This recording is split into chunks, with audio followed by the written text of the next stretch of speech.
ನಮ್ಮ ಎರಡೂ ಪಕ್ಷಗಳು ಬಿಜೆಪಿ ಮತ್ತು ಜೆಡಿಎಸ್ ಪಕ್ಷದ ಮೈತ್ರಿಯ ಒಂದು ಹೊಂದಾಣಿಕೆ ಏನಿದೆ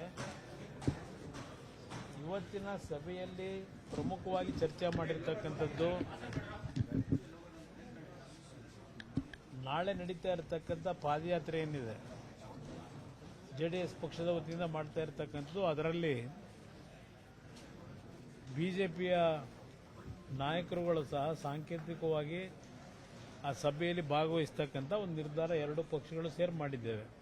ಈಗಾಗಲೇ ಬಿಜೆಪಿಯ ವತಿಯಿಂದ ಬಿಡದಿಯ ಒಂದು ಇಂಟಿಗ್ರೇಟೆಡ್ ಟೌನ್ಶಿಪ್ನ ವಿಷಯದಲ್ಲಿ ಅಲ್ಲಿಯ ರೈತರ ವಿರೋಧ ಏನಿದೆ ಆ ವಿರೋಧವನ್ನು ಗಮನದಲ್ಲಿಟ್ಟುಕೊಂಡೇ ನಾವುಗಳು ಇವತ್ತು ಸರ್ಕಾರದ ಈ ಒಂದು ರೈತ ವಿರೋಧಿ ನೀತಿಯನ್ನು ಖಂಡಿಸಿ ಎರಡೂ ಪಕ್ಷಗಳು ಏನು ಹೋರಾಟ ಮಾಡಿದ್ದೇವೆ ಅದನ್ನು ಮುಂದುವರಿಸ್ತಕ್ಕಂಥದ್ದು ಒಂದು ತೀರ್ಮಾನ. ಅದಕ್ಕಿಂತ ಪ್ರಮುಖವಾಗಿ ಇವತ್ತು ಅಶೋಕ್ ಅವರು, ನಾನು, ನಾರಾಯಣ ಸ್ವಾಮಿಯವರು, ನಮ್ಮ ಪಕ್ಷದ ಶಾಸಕಾಂಗ ಪಕ್ಷದ ನಾಯಕರು ಸುರೇಶ್ ಬಾಬು, ಭೋಜೇಗೌಡರು ಮತ್ತು ಲೋಕಸಭಾ ಸದಸ್ಯರು ಮಲ್ಲೇಶ್ ಅವರು ಮತ್ತು ರವಿಕುಮಾರ್ ಅವರು ನಾವೆಲ್ಲರೂ ಸೇರಿ ಇವತ್ತು ಚರ್ಚೆ ಮಾಡಿರ್ತಕ್ಕಂಥದ್ದು ಪ್ರಮುಖವಾಗಿ ಮುಂದಿನ ವಿಧಾನಸಭೆ ಕಲಾಪ ಏನಿದೆ ಎರಡೂ ಸದನದಲ್ಲಿ ಇವತ್ತು ಹಲವಾರು ಜನತೆಯ ಸಮಸ್ಯೆಗಳೇನಿದೆ ಆ ಸಮಸ್ಯೆಗಳಿಗೆ ಅವರ ಪರವಾಗಿ ಧ್ವನಿ ಎತ್ತಬೇಕು ಅಂತಕ್ಕಂಥದ್ದು ಪ್ರಮುಖವಾದ ಅಂಶ. ಈ ಸರ್ಕಾರದ ಹಲವಾರು ಜನವಿರೋಧಿ ನೀತಿಗಳಿರ್ಬೋದು ಮತ್ತು ಈ ಸರ್ಕಾರದಲ್ಲಿ ಇವತ್ತು ಮಂತ್ರಿಮಂಡಲದಲ್ಲಿ ಇರ್ತಕ್ಕಂಥ ಒಂದು ಸದಸ್ಯರುಗಳ ಮಂತ್ರಿಗಳ ಏನು ಬ್ಯಾಕ್ಗ್ರೌಂಡ್ ಇದೆ, ಈಗಾಗಲೇ ಕೆಲವು ವಿಷಯದಲ್ಲಿ ಕಾನೂನಿನ ವ್ಯಾಪ್ತಿನಲ್ಲಿ ಇವತ್ತು ಟೀಕೆಗಳು ಕೆಲಸ ನಡೀತಾ ಇರತಕ್ಕಂಥದ್ದೇನಿದೆ ಕಾನೂನಿನ ಹಿನ್ನೆಲೆಯಲ್ಲಿ ಇವತ್ತು ತನಿಖೆಗಳು ಸಹ ಇದೆ. ತನಿಖೆಯಲ್ಲಿ ಇರ್ತಕ್ಕಂಥವ್ರಿಗೇನು ಮಂತ್ರಿಮಂಡಲದಲ್ಲಿದ್ದಾರೆ ಅದರ ಬಗ್ಗೆನೂ ಚರ್ಚೆ ಪ್ರಮುಖವಾಗಬೇಕು ಅನ್ನೋದು ಒಂದು ಭಾಗ. ಎಲ್ಲದಕ್ಕಿಂತ ಹೆಚ್ಚಾಗಿ ಬರಗಾಲದ ವಿಷಯದಲ್ಲಿ ಈ ಸರ್ಕಾರದಿಂದ ಆಗಿರ್ತಕ್ಕಂಥ ವೈಫಲ್ಯಗಳು, ರೈತರ ಒಂದು ಸಮಸ್ಯೆಗಳಿಗೆ ಕಡೆಗಣಿಸಿರ್ತಕ್ಕಂಥದ್ದೇನಿದೆ ಇದೆಲ್ಲದರ ಬಗ್ಗೆ ಸಮಗ್ರವಾಗಿ ವಿಧಾನಸಭೆಯಲ್ಲಿ ಚರ್ಚೆ ಮಾಡತಕ್ಕಂಥದ್ದು ಮತ್ತು ಬಿಡದಿ ವಿಷಯದಲ್ಲೂ ಚರ್ಚೆ ಮಾಡಬೇಕು ಅಂತಕ್ಕಂಥದ್ದು ನಾವು ಚರ್ಚೆ ಮಾಡಿದ್ದೇವೆ. ಅದರಿಂದ ಮುಂದಿನ ವಿಧಾನಸಭೆ ಕಲಾಪದಲ್ಲಿ ಯಾವ ರೀತಿ ಇರಬೇಕು ಅನ್ನೋದು ಪ್ರಮುಖವಾದ ಅಂಶ. ಅದರ ಜೊತೆಗೆ ಮುಂದಿನ ದಿನಗಳಲ್ಲಿ ಎರಡೂ ಪಕ್ಷಗಳಿಂದ ಒಂದು ಸಮನ್ವಯ ಸಮಿತಿಯನ್ನು ರಚನೆ ಆಗಬೇಕು. ಅದಕ್ಕೆ ಸದಸ್ಯರುಗಳು ಯಾರಾಗಬೇಕು ಅಂತಕ್ಕಂಥದ್ದು ಒಂದು 2 ದಿನದಲ್ಲಿ ಇವತ್ತು ತೀರ್ಮಾನ ಮಾಡ್ತಾ ಇದ್ದೇವೆ. ಪ್ರಮುಖವಾಗಿ ಮುಂದಿನ ದಿನಗಳಲ್ಲಿ ಯಾವುದೇ ರೀತಿಯ ಸಮನ್ವಯ ಕೊರತೆ ಇಲ್ಲದೆ ಒಂದು ಧ್ವನಿಯಾಗಿ ಕೆಲಸ ಮಾಡತಕ್ಕಂಥದ್ದು ತೀರ್ಮಾನ ಮಾಡಿದ್ದೇವೆ.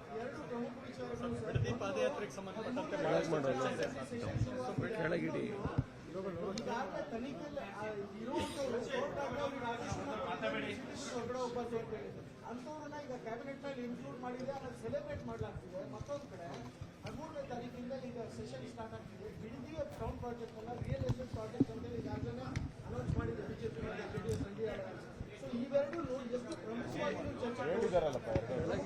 ಇದು ಪ್ರಮುಖವಾಗಿ ಬಿಡದಿಯ ವಿಷಯದಲ್ಲಿ ಇವತ್ತು ವಿಷಯ ಚರ್ಚೆ ಆಗಲೇಬೇಕು ಸದನದಲ್ಲಿ. ಅದಷ್ಟೇ ಅಲ್ಲ, ಬಿಡದಿಯ ವಿಷಯಕ್ಕೆ ಸಂಬಂಧಪಟ್ಟಾಗೆ ಹಿಂದೆ ಕಾಂಗ್ರೆಸ್ ನಾಯಕರುಗಳು ಏನು ಮಾತನಾಡಿದ್ದಾರೆ ಅಲ್ಲಿ ಟೌನ್ಶಿಪ್ ವಿಷಯದಲ್ಲಿ ಹಲವಾರು ವಿಷಯಗಳಿದೆ. ಇವತ್ತು ರೈತರು ನಿರಂತರವಾಗಿ ಸುಮಾರು 500ಕ್ಕೂ ಹೆಚ್ಚು ದಿನಗಳ ಕಾಲ, ವಿಶೇಷವಾಗಿ ಮಹಿಳೆಯರು, ರೈತ ಮಹಿಳೆಯರ ಹೋರಾಟ ಏನಿದೆ ಇಡೀ ರಾಜ್ಯ ನೋಡ್ತಾ ಇದೆ. ಇಡೀ ರಾಜ್ಯದ ರೈತ ಸಂಘಗಳು, ಹಲವಾರು ಸಂಘ ಸಂಸ್ಥೆಗಳು ಸಹ ಆ ರೈತರ ಹೋರಾಟಕ್ಕೆ ಬೆಂಬಲ ಏನು ಕೊಟ್ಟಿದ್ದಾರೆ. ಇದು ಅತ್ಯಂತ ಸೂಕ್ಷ್ಮ ಅಂತ ವಿಚಾರ ಇದೆ.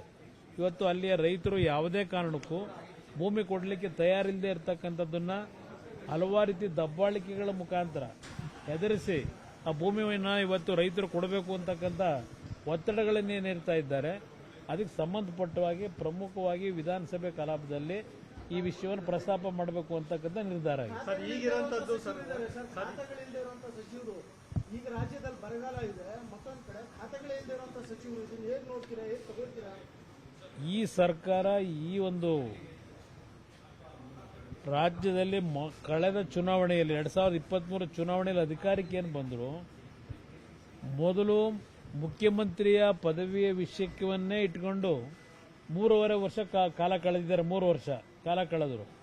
ಈಗ ಮಂತ್ರಿಮಂಡಲದ ರಚನೆಗೆ ನಾನು ಮಂತ್ರಿ ಆಗಿಲ್ಲ ಅಂತಕ್ಕಂಥ ಒಂದು ಅಸಮಾಧಾನ ಏನು ವ್ಯಕ್ತಪಡಿಸ್ತಾ ಇದ್ದಾರೆ, ಆ ಒಂದು ಅಸಮಾಧಾನವನ್ನು ಸರಿಪಡಿಸ್ತಕ್ಕಂಥದ್ದಕ್ಕೆ ಇವರು ಸಮಯ ಮೀಸಲಾಗಿದೆ. ಈಗ ಆಗ ಮುಖ್ಯಮಂತ್ರಿ ಸ್ಥಾನ ಅಂತ ಹೇಳಿ ಸಮಯ ವ್ಯರ್ಥ ಮಾಡಿದ್ರು, ಜನಗಳ ಕಷ್ಟ ಸುಖ ನೋಡಲಿಲ್ಲ.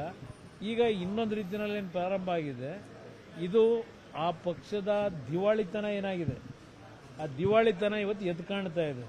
ಇಲ್ಲಿ ನಮಗೆ ಆ ಪಕ್ಷದ ನಡವಳಿಕೆ ಅವ್ರಿಗೆ ಸೇರಿದ್ದು, ಆದರೆ ಇಲ್ಲಿ ರಾಜ್ಯದ ಪರಿಸ್ಥಿತಿ ಏನಾಗ್ತಿದೆ, ಇವತ್ತು ಇಲಾಖೆಗಳಲ್ಲಿ ಮಂತ್ರಿಗಳು ಕೆಲಸ ಮಾಡ್ತಕ್ಕಂಥದ್ದಕ್ಕೆ ಇಲಾಖೆ ಹಂಚಿಕೆನೂ ಮಾಡದೆ ಇವತ್ತು ಯಾವುದೇ ರೀತಿಯ ಆಡಳಿತದಲ್ಲಿ ನಾವು ಒಂದು ಸಮರ್ಥವಾದಂಥ ಕಾರ್ಯಕ್ರಮವನ್ನು ಕಾಣ್ತಾ ಇಲ್ಲ.